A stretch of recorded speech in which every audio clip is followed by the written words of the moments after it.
Hey everyone, welcome to Dave's Bonsai. On today's episode, we're going to work on the brush cherry ficus tree. Hey everyone, welcome to Dave's Bonsai. In the sense that I have a branch that splits into two shoots in here, so I'm probably going to cut this thing off right about here this fall. I've taken my knob cutter and I've gotten rid of some of that. So I just put them on the bottom, growing upwards into the bag. We fill up the trees and then we water as we need to. Try to get rid of those air pockets.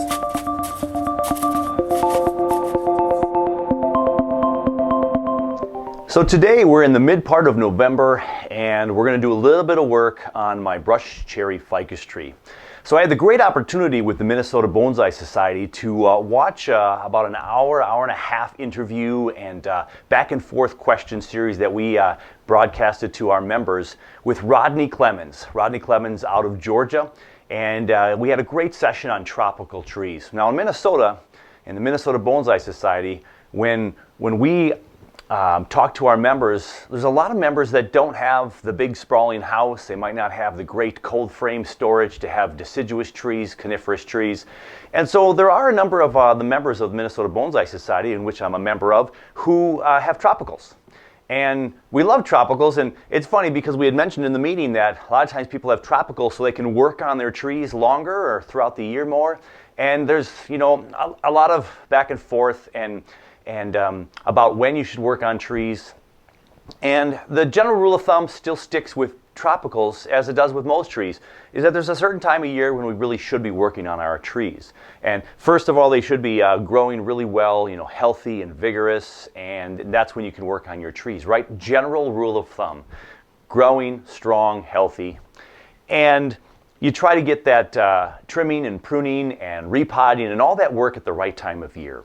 So the general guideline for tropicals, from what I've gathered from Rodney and a whole bunch of other people throughout my time in bonsai, is that we like to do a lot of the heavy lifting work with tropicals, and that would mean repotting in Minnesota anyway, kind of in that midsummer time frame. So we've got that end of June, July, maybe even into early August, where we can transplant our tropical trees, and they'll have plenty of warmth and humidity and a time to grow and heal those roots and get them established before we bring them inside of the house for the rest of the year. So that means I'm not going to transplant most of my tropicals anytime after August, September 1st, all the way through to June. I'm just not going to do much transplanting. I have in the past, they've survived, but they're not going to be thriving as much, and it's going to probably bring back some of their strength, and I'll probably have a step back, you know, 2 steps forward and a step back, if you were to transplant at that time of year. So I'm not going to do any transplanting today. I'm just going to work on my brush cherry ficus for one main reason. This is one of those things that during the year, if you're not paying attention to this, you can lose many years or maybe even ruin the tree completely. And that's talking about removing wire from a tree. So if I wired my tree late in the season, when the growing season was slowing down, but I wanted to put some form into my tree, the wire could probably stay on through the winter months because even the tropical trees are kind of going dormant. They're inside my plant room here, hanging out with the plants and the other trees, the other bonsai, and they're just growing at a slow pace. But because I have some grow lights and I keep them relatively close to the trees and it's warm in here, my humidity is high, you know, they're pretty good growing conditions. But again, let me repeat, the bonsai tropical trees should probably go dormant as well, and not really dormant like a deciduous tree per se, but it's got to have like a little resting period. So my trees have been in here for about 8 weeks now. So they've had kind of that 8 weeks of just sitting in here in the new environment. Those ficus trees that were going to lose their leaves have lost some of their leaves because of the stress of changing the environment, and now they're just kind of sitting here. But they're also growing. So some of the trees that I have in the back over here, I've got some growth already. Got some new leaves in the last 8 weeks. They're growing just fine down here. Now it's not huge growth like in the middle of summer with all that humidity in Minnesota, but it's growth. They're growing again. So I've got my brush cherry ficus tree that we're going to look at the wiring today. Because if you've wired a tree and haven't checked it recently, you know, I hope it didn't grow too much, because it's going to create those scars, those wire scars, that in a deciduous or a tropical tree, they're not going to heal like in a pine tree. So you have a pine tree that's going to grow over time and the bark's going to get gnarly, and some of the wire scar that you might have had, you might not even know in a few years. But on a tropical tree, a deciduous tree, depending upon the bark style, you're going to have some trouble with that wire cutting in. So let's get a close-up look of my tree again, and we're going to do some wire removal today because I can see that parts of my wire are starting to cut into some of the branches. Not all of them, but this isn't a massive growing season, so I'm going to take all of the wire off, see how my tree lays out over the next couple of months, and then I'll rewire at a different time of year. I'm just going to let it grow like crazy next spring, and we'll see from there. So let's take a peek at this tree, and we'll get to do some work with taking out some wire. Kind of a tedious little job, but boy, if you don't do it soon enough, again, you get that wire to cut in. I think I have some cut in. Let's see. Let's take a close-up, find out what we've got. So here we have my brush cherry ficus tree, and it's a very semi-cascadey kind of slant style, where I'm kind of going for the windswept look. So when I have the tree off to the side here, and you can see it off to the side, it has more of that moving from left to right, trying to get all these branches kind of going this way, like it's blowing this way, windswept. And so I've wired the branches and moved some of them this way. And so today I want to take a peek at some of the things that are going on with this tree with the wire. And so if I get a nice close-up of the wire for you, I do not have a macro lens on my camera, so we're going to get about that close. And we'll see if I can zoom up on this in post-production for you. But so this is looking at from the side of my tree, all my branch structure going that way. It kind of looks like a nice tree, you know. If I put it up this way, I can almost angle it that way a little bit more. But I've got my movement. So I've got some wire going up here that's loose. I can see actually some cracks between the trunk and the wire right about there. You can see this little crack between there. So I got some that are loose and doing fine. This isn't too tight back here. These don't look too bad either here. But when I come to this branch right here, and this is my one of my 2-liter potential leaders here. This one's coming out and going this way now, and this one's coming up over this way. I've got this wire on here. This branch looks relatively okay, but this one right here, I'm fearing that I've got some cut in right here. So this guy right here, and this guy right here, it looks like it's hugging a little too tight, and we're going to get some scars there. Now, if you're looking at the tree from the side, you're not going to see those scars as much, depending upon how my foliage, gets going on there as well.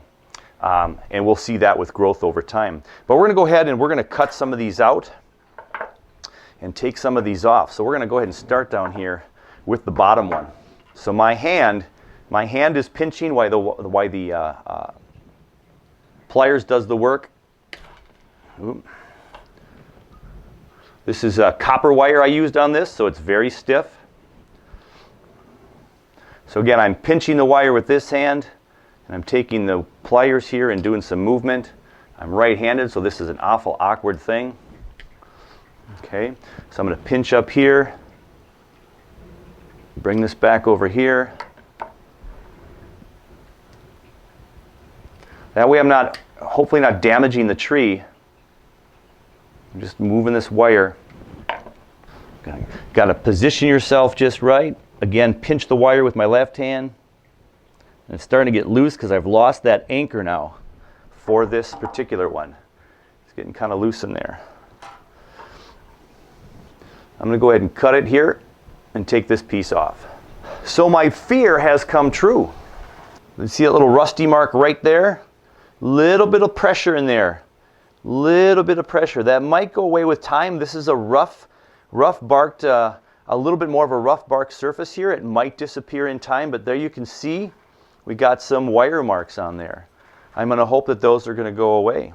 We don't want those on our trees. So I left this wire on just a little bit too much. So I'm going to go ahead and pinch again, grab my wire.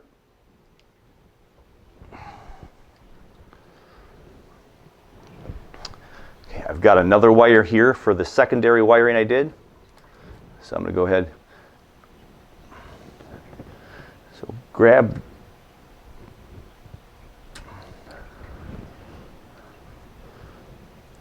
Pinching the tree branch where the wire is, and then grabbing the wire with the pliers. Now, I have learned through experience with this particular tree that it can be very, very fragile. And I have broken off many branches on this particular brush cherry here.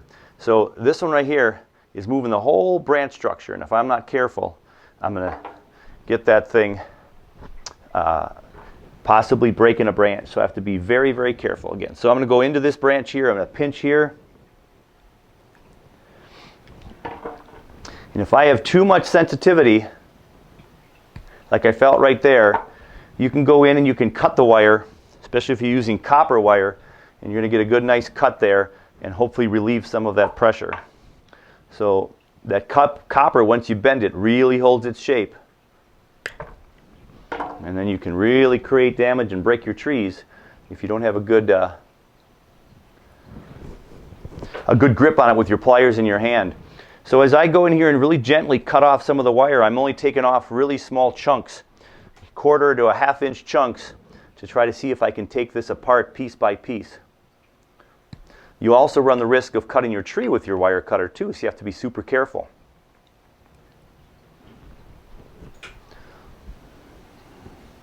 So I am close with this one. It's almost off.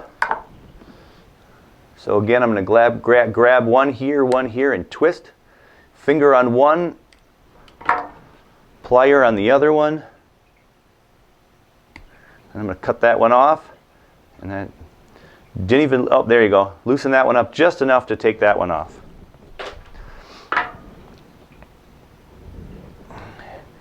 Holding with one hand, pulling off the wire with the other. I don't need the pliers on this one because I was able to grab it.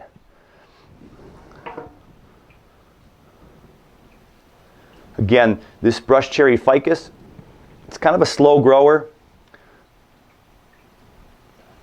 And it definitely does crack if I'm not careful with my wiring when I put the wire on and wiring when I take this wire off. So I got a nice good wire cutter that's getting in there nice and tight, so I don't have to worry about hitting that branch. Take off some of these pieces and my wire can come off. So there I've taken off the wire in this first branch right here, and you'll notice I got this little tiny bud right here wanting to grow out. It could be a future branch, right? Some back budding here. I could cut this thing back and we got some growth there, which is nice. But if you look real close now, I'm going to see if you guys can see that. Yeah, I think you can kind of see. I'll get a little closer in post-production, but right here and here, there's a little wrap, there's a little wrap, and this one right here. So this was left on a little bit too long, and we got a little bit of discoloration there. Doesn't look awful, it's not super dented in, so I think we're going to be okay with these branches right here. So now we have to go to the next one, which is up here. This guy up here, and that's the one I'm the most worried about. All right. So I'm going to start back here on this side because I can see a nice grab point. I'm going to twist that wire, the first little twist there, holding on with my left hand, twisting with the pliers. And this one wraps around, and you know, I have to say, looking at this wire job, I did a pretty good job of this wiring. If I can say so myself, it's wrapped real well. It's good spacing, and I got it all around these just amazing tree structures here with all these different branches sticking out and going different directions. This was kind of a tough one to go around, I can imagine, just by how it's in there. There. All right. So again, it's a big enough wire now where if I grab with this hand underneath here and then bring it this way with my other hand, I'm able to bring this thing around. You always have more feel, more control with your hands than a plier, in my opinion. So if I can do that, I'm going to do that. I think I just plucked one piece of foliage off. This is the risk you run at this time of taking this off. You're going to be rubbing up against some foliage and possibly creating some damage. Grabbing and pinching and then circling around. Oh, and I see a big indent there. The indent is on the inside, so that's a positive, I guess, but I don't like seeing indents. So I certainly was right. So I can't stress enough, you know, we're not going to work heavily on our tropical trees. But if you have a tree that you have to work on because maybe you neglected it, then this would be the time to do it. So I'm getting into a sensitive branch here. I'm just going to cut this one right here. There. So I got that big chunk off. And now I just got to find some other places to cut. I got a nice branch growing right here where the wire is. Get that guy cut off. See if it's loose enough to wiggle. And it is. And go up to the next turn.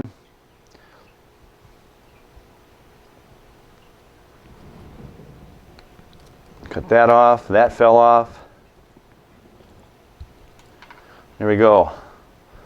And that one's gone. All right. Right here. Oop, look at this branch. Toast. In my destruction, I lost a branch there. Remember, I'm not trimming today. I'm just getting rid of the wire. Here's this little indent right here, and this is where there used to be a branch coming right here. And so this kind of all of a sudden made a nice little indent there, a little indent there, and the one you can't see quite as much is the one up top here. And there's a new bud trying to form right by that little swirl there, or that little indent. So if I get some foliage growth there, maybe that'll fill in that gap and you won't see these turns. But back here, look at the turns. We got right there, and we got right next to this foliage growth right there. Right there, there's a deep gouge in there. Deep gouge right there, gouge right there, gouge right there. Will it be covered by leaves? There's a good chance. When the tree is this way, can you see all those scars? Not so much anymore. So the other piece of wire I have is down in this branch right here. It's kind of making this pad down here just a little bit. So we're going to go ahead and take that one off, and that's got a really fine wire. This is also copper. And so we're going to go ahead and try to pinch this one open here and get this one around away from these guys. Kind of pinching with my left hand to hold it so I don't bend the branch too much. And we're getting this guy off.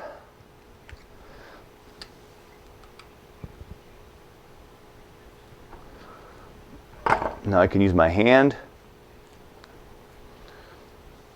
I'm going to be careful not to break this Y division here as it goes to the next branch. And you see as I move this one now, if I move this right here, that branch right there is moving really easily for me, right? So I have to make sure I hold this branch really tight as I bring this here this way. I'm going to switch hands and go this way. Switch hands, come this way. Switch hands, come around this way. This is a pretty thin branch.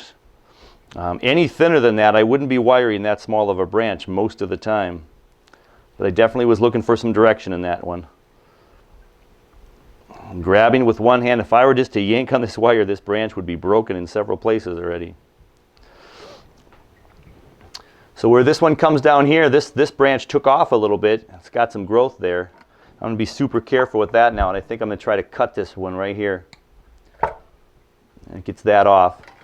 And then you just got a little bit left on there. So this is one where I'm going to go ahead and cut there, and cut there, there. When you cut at the curves, if you cut at every curve, you're going to go ahead and get that going. So there we have a wireless tree.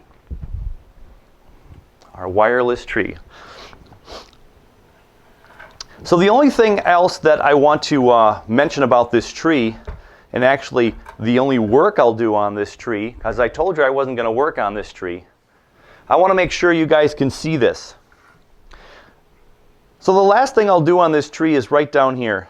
Since I brought this tree in early September to mid-September, I've got a three branch growth coming right here on the trunk here, which might make this trunk a little bit thicker down here, and it might get bigger and then thinner. We might have to worry about some reverse taper. Okay, so if you can see there, we've got 3 branches growing right there. So the only thing I'm going to work on today is making sure that I can get rid of a couple of those branches. I might not even leave any of the branches. All my growth is this way. It's kind of this windswept design. This is the trunk. Don't know if I want that there. If I were to cut these two down, that leaves the windswept look, and this branch is going to go this way. So maybe I'll leave that there for a little while and just see what it does. Again, this was not the planned front before. This was more the front, if I remember correctly, when I planted this. And so this branch is coming right out at us, which is why I had wire on here, and it's already moved back a little bit. This tree has to get a little thicker though, and we'll have to do some more severe bending here to kind of get this into a windswept look. This over here looks like it's already bent back, so taking the wire off has made that come more straight up. So it looks like we'll have to continue our work on the tree throughout the course of its next couple of years for sure if we want to keep this windswept look. Of course, if I reconsider and I ended up turning this tree up like this, look at the movement I've got. Look at the movement now I have in that tree. This could become more of a little bit less of a slant, more of an informal upright, not so windswept. We'll see what happens. So in the plant room, it has got life. It's growing. We've got the 3 trunks that were growing back here, or 3 branches back here. We've got some other little growth that's happening. We've got a bud right here. We've got a little branch back here. This branch back here. Right here growing, these 2 back here. These have all been tiny little shoots since I brought it inside the plant room. And then on top, on all the tips, I got a little bit more thickness and growth on these as well. So it's doing fine in the plant room. It's growing. I'm just going to let it do what it does for the rest of the winter season in the plant room. And there you have the brush cherry ficus. The wire is off. Time to heal. Time to just relax this winter and maybe even grow a little as it's been doing. Even though it's going to be winter time soon, and even though my tropical plants are in my plant room, I can't forget about them. So I have the luxury of coming right down into my basement and having my plant room, and I check them every day. I actually do some of my work during the day down here. I've got my fish tanks. So it's a great place to hang out, and I look at my trees every single day. This tree I've looked at, my brush cherry, I've looked at it and I've noticed I got to do some work on this, and I let it go. I let it go for the last couple of weeks, maybe even the last couple of months, obviously, because we saw some indentation there from the wire. But down in my plant room, I knew the growth wasn't going to be ferocious, so I wouldn't get too much more damage, but I really should have tackled that tree a little bit earlier. So just when you think you don't have stuff to do, make sure that you're looking at your trees and make those subtle changes. Now, this wasn't a lot of heavy work today, so this will sit here in my plant room now under the grow lights, and we'll continue to water. We'll continue to try to get the humidity where we like it, up into the 70% range and 70 plus, and we'll see what happens with the growth throughout the year, and we'll watch those scar marks, and hopefully they'll heal up pretty good. All right, so that's all I got for today. Good luck with all your trees, and make sure you're looking at them every day. Check for that watering, whether you got a cold frame tree, whether you got tropical trees. There's always little stuff to do. We'll be doing more putsy work throughout the winter, more shows to come. For Dave's Bonsai, I'm Dave Weiss. I hope you're staying safe, everybody, and we will catch you on the next one. Take care. Hey everyone, welcome to Dave's Bonsai. In the sense that I have a branch that splits into 2 shoots in here, so I'm probably going to cut this thing off right about here this fall. I've taken my knob cutter and I've gotten rid of some of that. So I just put them on the bottom, growing upwards into the bag. We fill it up with trees and then we water as we need to. We try to get rid of those air pockets.